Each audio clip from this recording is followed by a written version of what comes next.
Long before social media, before comment sections, before endless notifications, people struggled with the same challenge we face today. How do we remain calm when the world seems determined to provoke us? Across centuries, philosophers, leaders, and seekers discovered timeless principles for mastering the mind. Welcome to Wisdom Chronicles, Ancient Wisdom, Modern Questions. Today, we explore one of the greatest forms of power a human being can possess: the power not to react. Someone cuts you off in traffic. A co-worker sends an email dripping with passive aggression. A stranger attacks you online. A family member says exactly the wrong thing. And suddenly, your heart races. Your jaw tightens. Your mind begins constructing arguments. You are ready to react, ready to defend yourself, ready to win. But have you ever noticed something? The moment another person controls your emotions, they control you. The Stoics understood this 2,000 years ago. They knew that the greatest battles were not fought in public. They were fought within. Because every insult, every frustration, every inconvenience comes with a question. Who controls your mind? You, or the thing that just happened to you? Today, we explore the Stoic no reaction rule, and by the end of this chronicle, you may never look at anger the same way again.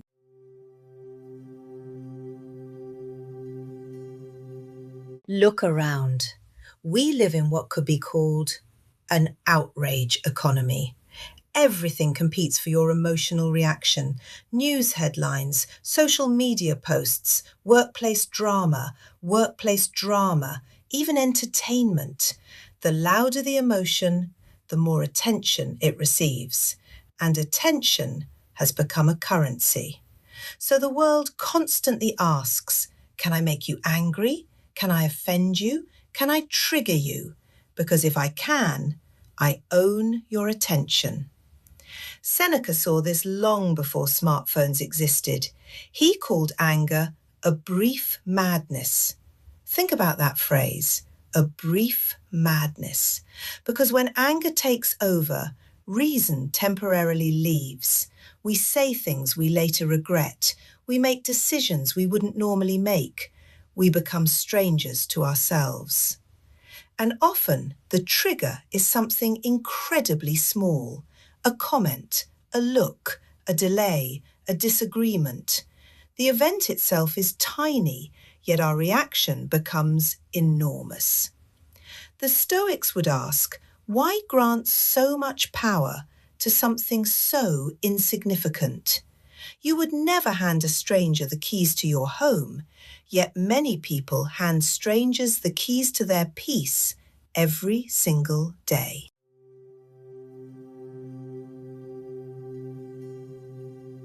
Epictetus offered a remarkable insight. He said, if someone succeeds in provoking you, realize your mind is complicit. At first, that sounds harsh, but it is actually liberating, because it means you are not powerless. Between every event and every reaction, there exists a space. Most people never notice it. The insult happens. Anger follows instantly, automatically, like a machine. But a Stoic trains differently. A Stoic notices the gap, the pause, that tiny moment where freedom lives. Someone criticizes you. Pause. Someone insults you. Pause. Someone disappoints you. Pause. Inside that pause, you regain authorship over your mind. The event has occurred, but meaning has not yet been assigned, and that changes everything. Because most suffering comes not from events, but from interpretation. The insult is just sound. The email is just text. The comment is just pixels. You decide what power they receive. The pause is where mastery begins.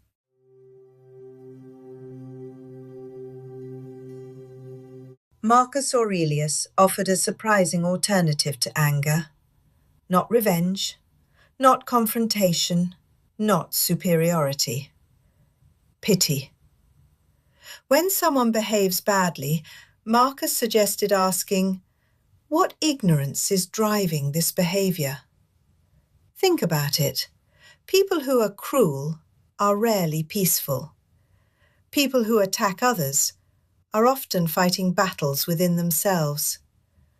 People who spread negativity usually carry negativity. The Stoics understood that wisdom creates compassion. Imagine a dog barking. You don't become offended. You don't bark back. Why? Because you understand the nature of the dog. Likewise, when people act from ignorance, you can observe without absorbing. You can witness without inheriting. You can understand without becoming infected. This does not mean accepting abuse. It means refusing to let another person's dysfunction become your identity. The Stoic does not absorb poison. The Stoic lets it pass through, and in doing so, remains free.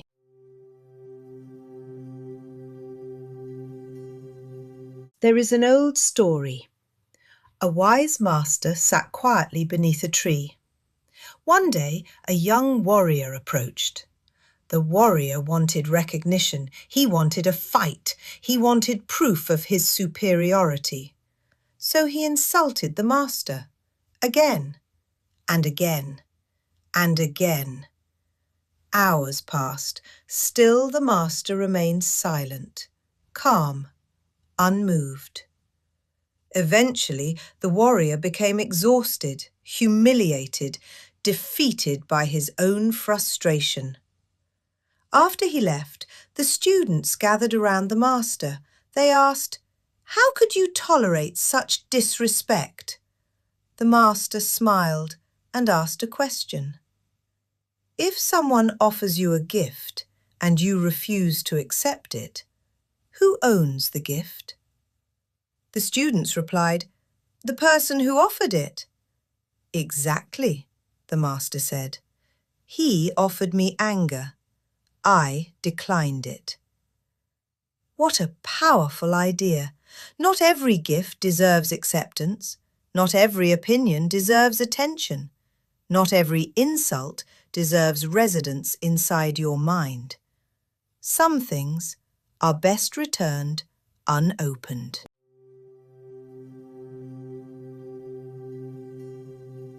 So, today, I want you to think carefully.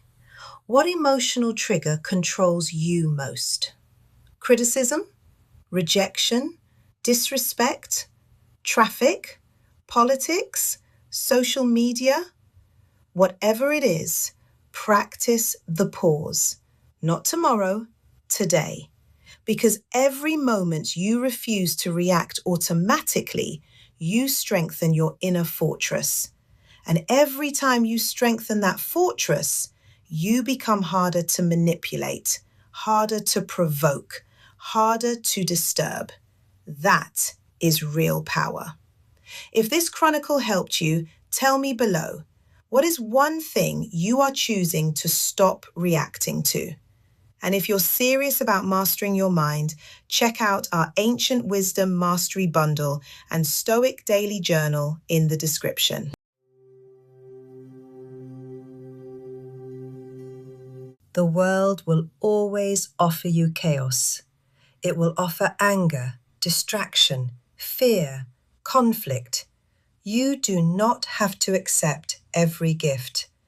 Build your fortress, stay wise, stay virtuous, and remember, the strongest mind is not the loudest.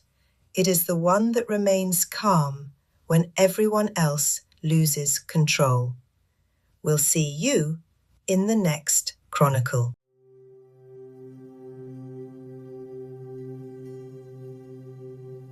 So, Today, I want you to think carefully. What emotional trigger controls you most? Criticism? Rejection? Disrespect? Traffic? Politics? Social media? Whatever it is, practice the pause. Not tomorrow, today. Because every moment you refuse to react automatically, you strengthen your inner fortress. And every time you strengthen that fortress, you become harder to manipulate, harder to provoke, harder to disturb. That is real power. If this chronicle helped you, tell me below. What is one thing you are choosing to stop reacting to? And if you're serious about mastering your mind, check out our Ancient Wisdom Mastery Bundle and Stoic Daily Journal in the description.